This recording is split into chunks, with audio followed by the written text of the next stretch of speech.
ngày này đây cái thang nhưng mà tập comment cái này lấy lên chứ nè hai comment này mà xong mà account nhom này cái thang nhom miên account nói thế ngay nè này hayสำหรับเนี่ยได้จองบ้าน account នេះគឺថាខ្ញុំអត់មានចែកឲ្យ free ទេហ្នឹងហើយអ្នកគ្នាមើលតែ account ខ្ញុំលេងខ្លួនឯងទៅគឺថាបតខ្លាំងមែនតើណាគ្នាយើងហើយខ្ញុំគឺអត់មានចែក free ទេហើយបើអ្នក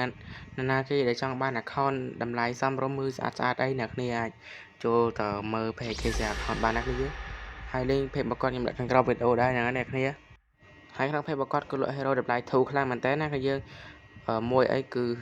សមរម្យតម្លៃអេមហ្នឹងហើយអ្នកគ្នាតម្លៃថោកសមរម្យហើយ account អេមយកប្រើឲ្យគ្នាយើងហើយបើអ្នកគ្នាចង់ឲ្យខ្ញុំចែក account អ្នកគ្នាជួយធ្វើវីដេអូនេះល្បីតិចមកហ្នឹងហើយអ្នកគ្នាបើចង់ឲ្យខ្ញុំចែក account free អីអ្នកគ្នាជួយចុច like ឲ្យបាន100 like ម្ដងមើលអ្នកគ្នាបើ account page របស់ខ្ញុំគឺមានអ្នកមើលច្រើនខ្ញុំអាចនឹងបានមានលុយទិញ account ចែកគ្នាយើងចឹងណាអ្នកគ្នាហើយបើខ្ញុំមានអ្នកមើលច្រើនក្នុង website KC account ក៏គាត់អាច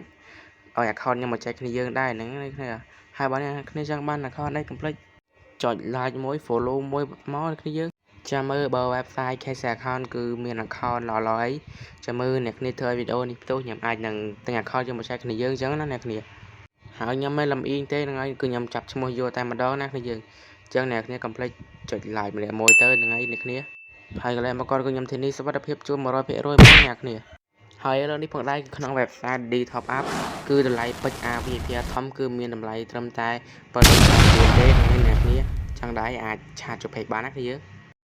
អ្នកគ្នាអាចដាក់ខ្លួនឯងក៏បានអាចឆាតឲ្យក្រុមការងាររបស់គាត់ដាក់ឲ្យក៏បានដែរណាគ្នាយើងហើយខ្ញុំសូមបញ្ជាក់តម្លៃប៉ុណ្ណឹងគឺមានតែនៅក្នុង website D Top Up ទេដែលមានហ្នឹងហើយអ្នកគ្នាវីដេអូយើងមានតែប៉ុណ្្នឹងទេអ្នកគ្នាបាយបាយ